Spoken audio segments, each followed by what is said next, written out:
अगर आप अंग्रेजी सीखना चाहते हैं तो सही वीडियो तक पहुंच गए हैं, सही चैनल तक पहुंच गए हैं। जब आपको बोलना हो, जैसे तुम्हें कुछ करने की जरूरत हो या मुझे कुछ करने की जरूरत हो, उसको अंग्रेजी में कैसे कहेंगे, इसी प्रकार के कुछ सेंटेंस यहाँ देखिए आप। मुझे पानी पीने की जरूरत है, तुम्हें काम करने की जरूरत है, उसे घर जाने की जरूरत है, हमें अब रुकने की जरूरत है, मोहन को पढ़ने की जरूरत है, उन्हें सच कहने की जरूरत है, आपको अंग्रेजी सीखने की जरूरत है, मुझे अंग्रेजी सिखाने की जरूरत है। तो इस प्रकार के सेंटेंस को बनाने के लिए आपको लगाना होगा, पहले सब्जेक्ट का यूज करना है, उसके बाद नीड या नीड्स का यूज करना है। जब सब्जेक्ट आपका प्लुरल होगा तो नीड का यूज करना है, सब्जेक्ट सिंगुलर होगा तो आपको नीड्स का यूज करना है, ठीक है ना। सिंगुलर सब्जेक्ट होगा तो आपको यूज करना है नीड्स का, ठीक है। और सब्जेक्ट आपका प्लुरल सब्जेक्ट होगा तो आपको यूज करना है नीड का, ठीक है ना। सिंगुलर सब्जेक्ट में आता है आपका ही आ जाएगा, सी आ जाएगा, उसके बाद में इट आएगा और एक सिंगुलर नाउन आएगा, ठीक है ना। सिंगुलर नाउन आएगा, आपको याद रहना हो। सिंगुलर नाउन का मतलब जैसे राम हो गया, श्याम हो गया, राम एंड श्याम कहेंगे तो प्लुरल हो जाएगा, ठीक है ना।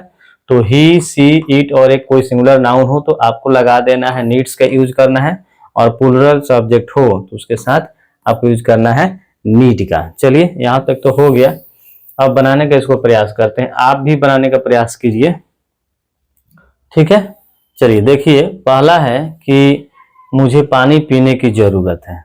तो मुझे पानी पीने की जरूरत है, क्या बोलेंगे, आई हो गया यहाँ, क्या मैं का आई होता है, आई हो गया सब्जेक्ट। उसके बाद में यहाँ टू प्लस वर्ब का फर्स्ट फॉर्म यूज करना है, अदर वर्ड की जरूरत है तो लगाना है, तो नहीं लगाना, कोई दिक्कत नहीं है। सबके साथ टू प्लस वर्ब का फर्स्ट फॉर्म यूज करना है। मुझे पानी पीने की जरूरत है तो क्या हो जाएगा, आई यहाँ सब्जेक्ट है, यह होता है सिंगुलर लेकिन प्लुरल की तरह होता है। I need to drink water, I need to drink water, मुझे पानी पीने की जरूरत है।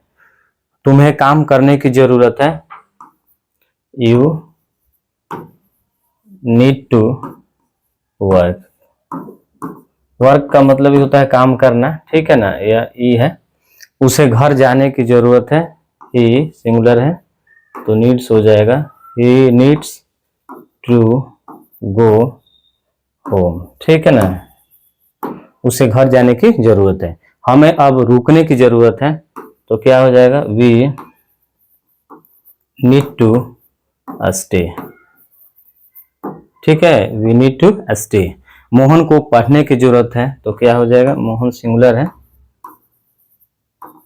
मोहन नीड्स टू स्टडी, ठीक है। उन्हें सच कहने की जरूरत है तो उन्हें का हो जाएगा दे, प्लुरल है तो हो जाएगा need to tell the truth, ठीक है। या टेल द ट्रूथ थोड़ा अच्छा लिख देते हैं, tell the truth, they need to tell the truth, ठीक है।